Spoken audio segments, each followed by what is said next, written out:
Shout out to audience member of mine, Nervous Breakdown. He pointed out this tweet from Derek Strickland to me. He messaged me in the DMs and said, "Hey man, you should take a little look at this particular, data set." And so with it, Derek Strickland is actually citing a user named John Welfare who follows and pursues data sets everywhere that he can find it. And according to him, he's tracking Xbox Series sell-throughs and shipments. And apparently the numbers are somewhere close to about 35 million or 34 million units sold, approximately. Now, it's very funny because at the end of the day, you have others if you look at Derek Strickland's tweet, like Zubitech saying, "We will find out next week. End of 2023, it was 22.2 million. We will know for sure." And another user saying, Xbox, anybody who buys an Xbox is an idiot. So Nervous Breakdown asked Zubitech, he says, "What are you talking about? We will know for sure. He just provided us with the data in front of us." And Zubitech said AMD has confirmed 100 million consoles have been shipped, both PS5 and Series X.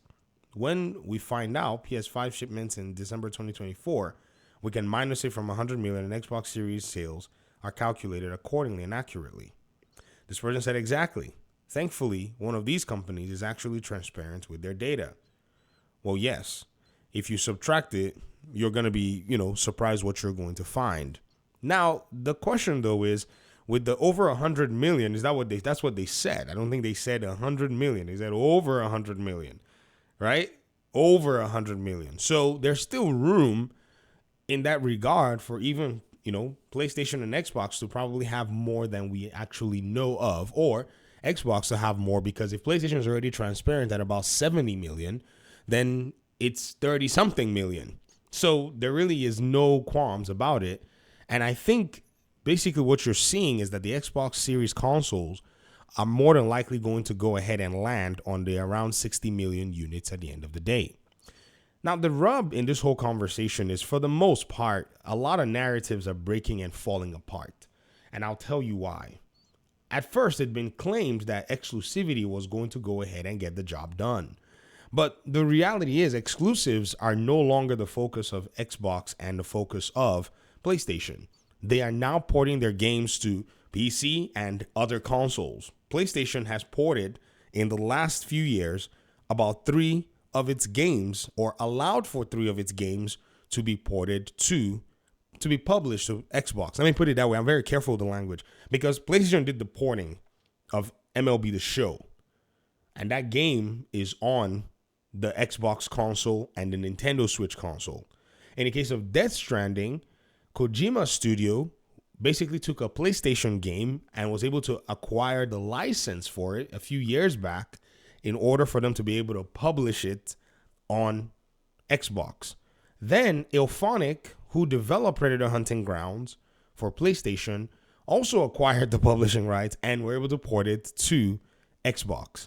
And so you're seeing this trend and you're seeing this pattern with PlayStation supported games going to Xbox. And you cannot basically convince me that PlayStation is not benefiting financially from these arrangements. I think they are.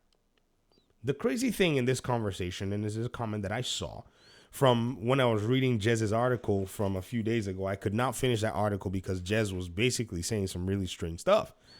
This audience member, Kung Fui, said, he stated facts in the article, PC perspective aside.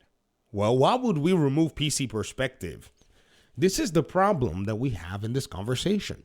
We have to be able to look at context fully, because if we don't look at context fully, you will make a faulty conclusion, as you are about to do. I'm trying to help y'all now. Again, I'm only trying to help. You guys don't want to deal with the truth. You said they are turning more into a publisher. That is Xbox. How can anybody say that Xbox is turning more into a publisher when PlayStation is doing the exact same thing? Like, both of them, PlayStation and Xbox, are third-party publishers in mass. Like, en masse. They are publishing every single thing that they can get their hands on to every single place that they can find audiences for. Does that make sense? because it's a reality. The reason you had to say PC perspective aside is because you do not want to actually put the real perspective in front of you than a hardware developer with no exclusive content being provided via Xbox console. PlayStation is in the exact same place. Anyone who's played a PlayStation game on PC is just simply waiting for everything else to show up. Some people were talking about Sackboy the other day being an exclusive on PlayStation. And I was like, I don't know. It came in 2022 to PC. I don't know if many of you actually did see that, right? Astrobot, the developer, was already talking and telling PC fans, you probably need to go ahead and start asking PlayStation about a possible PC port. Make some noise. He wants the game to come to PC. Returnal's on PC. Uncharted 4 and the Legacy of Thieves bundle is on PC. Both God of War games are on PC. So you can't say putting PC perspective aside when PlayStation is sitting on over a dozen games on PC, all ported, and let me give you the timeline, all ported within the short window of 2022. You see, let me show you what's going on. This is the great thing about Steam right here. They had put a game, Helldivers 1, in 2015, and then everyone was going to Rapture in 2016. They didn't say anything till 2020 with Horizon Zero Dawn and 2021 with Days Gone. But in 2022, look how many games they dropped. God of War, Spider-Man 2018, Uncharted Collection, Sackboy, Miles Morales. That's a huge, significant dump. Then by 23, it was Returnal, Last of Us, Ratchet and Clank. By 2024, look at the difference. Look at the difference between those years. Helldivers 2, Horizon Forbidden West, Ghost of Tsushima, Ragnarok, Until Dawn, remastered for Horizon Zero Dawn, Lego Adventures, and Marvel Spider-Man 2, with The Last of Us Part 2 coming. Oh, sorry, I counted Marvel Spider-Man Part 2 in 2024. No, that's a 2025 game. But as of 2025, they already have one game with The Last of Us Part 2 coming, and potentially maybe another PlayStation game being ported somewhere. No PC perspective aside. You said they still choose to make hardware, just like PlayStation does in the future. But what's the incentive? You're asking me? I play on PC. What's the incentive to buy a console? In my opinion, there is none. But for the console player, the value proposition is now where they're going to look at and say, what is my incentive to buying a PlayStation or an Xbox?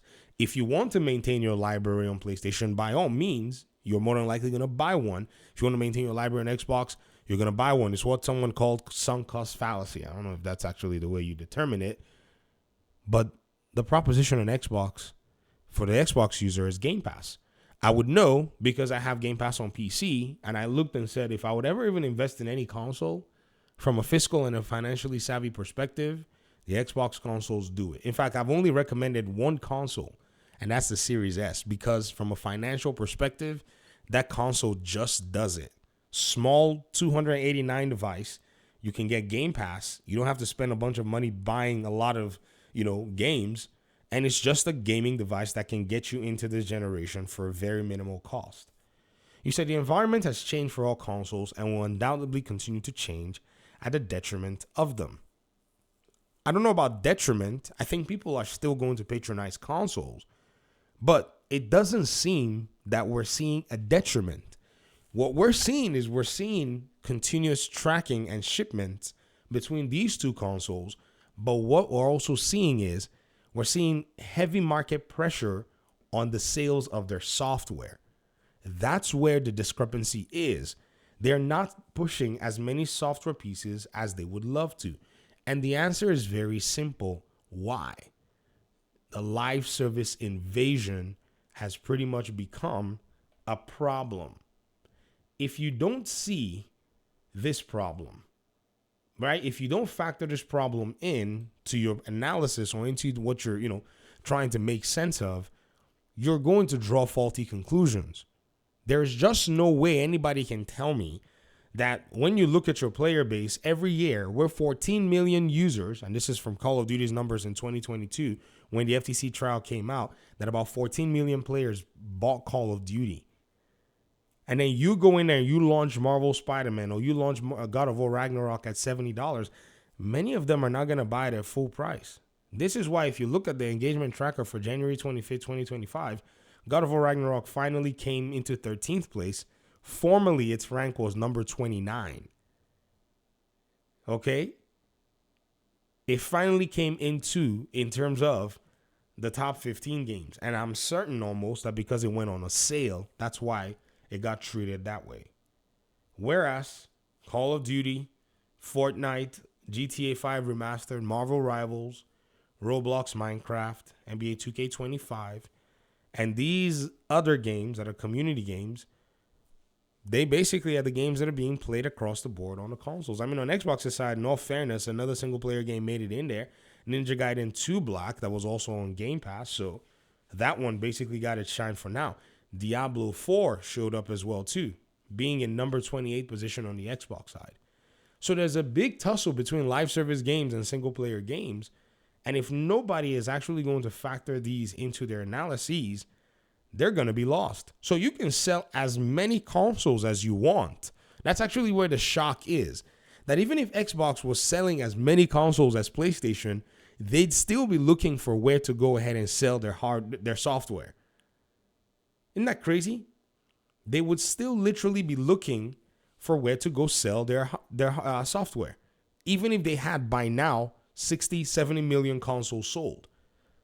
So the industry is basically, in a weird position. The market has pretty much spoken and said to Xbox and PlayStation, go do something else if you want to find yourself viable and if you want to grow this season. And that's where we are exactly. Talk to me in the comment section. Thanks for watching the video. Appreciate you guys' time and audience. Hopefully we'll talk pretty soon in another one. Peace out.